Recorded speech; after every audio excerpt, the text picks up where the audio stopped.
రంగారెడ్డి గారు కాంగ్రెస్ నాయకులు ఉన్నారు. రంగారెడ్డి గారు ఏదైతే ఇక్కడ చూస్తున్నట్లయితే బీఆర్ఎస్ ప్రభుత్వం క్లియర్ గా ఆరోపిస్తుంది, ఏదైతే రాష్ట్రం విభజించినటువంటి చట్టం ప్రకారం ఇప్పటికి కూడా కాంగ్రెస్ పార్టీ దాని మీద ఫైట్ చేయట్లేదు. తెలంగాణ రావాల్సినటువంటి హోదాకు సంబంధించి కావచ్చు, నిధులకు సంబంధించి కూడా సైలెంట్గా ఉంది కాంగ్రెస్ పార్టీ అంటుంది. బ్రదర్, తెలంగాణ ప్రభుత్వము ఈరోజు రావాల్సిన నిధుల గురించి మాట్లాడొద్దు. తెలంగాణ ప్రభుత్వం చేస్తున్న స్కామ్ల గురించి మాట్లాడితే బాగుంటది. నిధుల గురించి మాట్లాడితే అర్థం లేని ముచ్చట.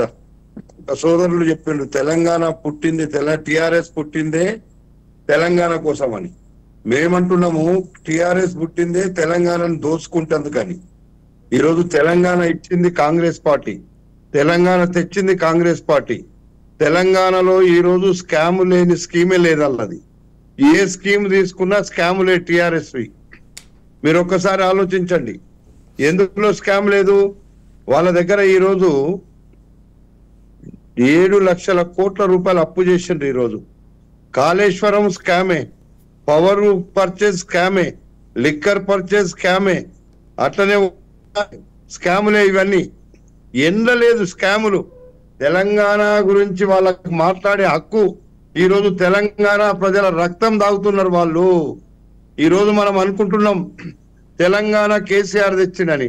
ఆయన ఒక్కరు కేసీఆర్ తెచ్చిండా? తెలంగాణ సమాజం అంతా కాంగ్రెస్ పార్టీని అడిగితే కాంగ్రెస్ పార్టీ తెచ్చింది. ఈరోజు వాళ్ళు కాంగ్రెస్ పార్టీ ఈరోజు మేము ఏదో చేస్తుంటే ఈయన వాళ్ళకి మండిపోతుంది. ఎందుకు మండుతుంది? ఇచ్చిన కాంగ్రెస్ పార్టీ ఏదైతే ఏ ఆశయంతోని తెలంగాణ రాష్ట్రంలో తెలంగాణ ఇచ్చిందో కాంగ్రెస్, ఆ ఆశయం జరుగుతలేదని మొన్ననే మా సోనియా గాంధీ గారు, రాహుల్ గాంధీ గారు చాలా క్లియర్ గా చెప్పిండ్రు. ఈ రాష్ట్రంలో తెలంగాణ, ఆంధ్ర రాష్ట్రం మాకు విడిపోయినా గానీ ఆగమైతుంది కాంగ్రెస్ అంటే కూడా తెలంగాణ ఇచ్చింది కాంగ్రెస్ పార్టీ. అలాంటి కాంగ్రెస్ పార్టీ ఈరోజు తెలంగాణ ప్రజల గోస చూడలేక మొన్న మేము 6 స్కీములు పెడితే అవి స్కాములు అంటున్నారు. మీరు మా స్కాములు అనే బదులు మీ స్కాముల డబ్బులతోని మా స్కీములు నడుస్తాయి. అన్ని మంచి స్కీములు పెట్టినాం. మీరు ఇంకా స్కీములు పెట్టలేదు. స్కీములు కాదు అవి. మీరు ప్రభుత్వంలోకి వస్తే అవి స్కీములుగా మారే అవకాశం ఉంటది.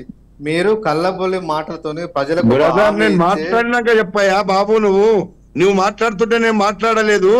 నువ్వేం చెప్పాలనుకున్నావు అది చెప్పు, మేమేం చెప్పాలనుకుంటామో అది చెప్తాము.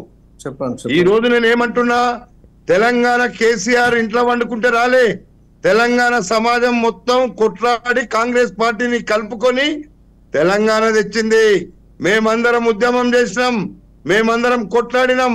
కాకపోతే దాన్ని ఏదో ఆసరాగా తీసుకొని తెలంగాణ సమాజాన్ని అడ్డం పెట్టుకొని ఈ రోజు తెలంగాణ సమాజాన్ని ఎట్లా దోసుక తింటుండో ఆ రోజు తెలంగాణ సమాజానికి అన్ని మోసం మాటలు చెప్పి నేను తెస్తున్నాడు. నువ్వు కాదు తెచ్చింది. పార్లమెంటులో బిల్లు మేము తెస్తే ఒకరు భారతీయ జనతా పార్టీ కూడా చెప్పింది కాంగ్రెస్ పార్టీ పార్లమెంటు తలుపులు మూసి ఇచ్చిందని.